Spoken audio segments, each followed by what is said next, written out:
किशोरी जी पहली बार दही मथ रही हैं। ऐसे ही छोटी सी किशोरी जी बैठी हैं मथनी पकड़ करके, और जैसे ही धीमे धीमे मथनो शुरू कियो, सबरी बलैया, अरे मैया कैसी सुंदर लग रही है नेक्सी सी लाली हमारी, कितनी सुंदर लग रही है। ठाकुर जी को जैसे पतो चली कि किशोरी जी मक्खन निकाल रही हैं, दही मथ रही हैं, इतने में ही कहा भयो ठाकुर जी दौड़े। लेकिन तभी श्रीराम बोलो, लाला तू या भेष में जावे गो तो बरसाने में घुसन कौन देगो। सबरे ग्वाल बाल बोले, लाला ऐसे मत जाइयो, बहुत पिटाई होगी नहीं तो। ठाकुर जी बोले, रुक जाओ, कुछ तो करना पड़ेगा। बोले कहा करूं।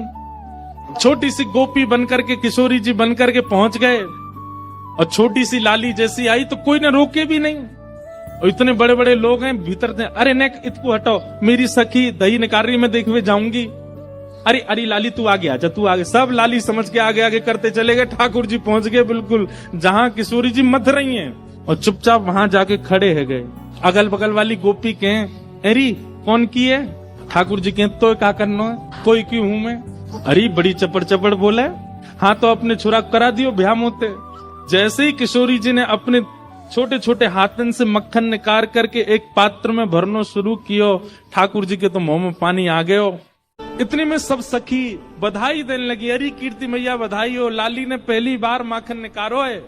कुल देवी को भोग लगावे की बात आई। सब बोली, लाली तेरे पूरे लत्तान पे दही छिड़क गयो है।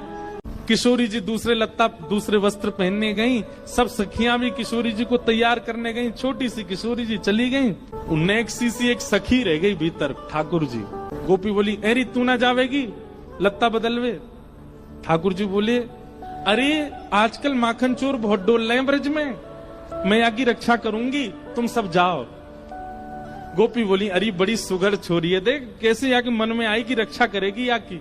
अच्छा ठीक है, तू रक्षा कर, हम जा रही हूँ। बीच रास्ता में ठाकुर जी ने सोची, नेक 100 मक्खन निकरो है, और मां सबरे वो मुस्टंडा खड़े होंगे खावे को।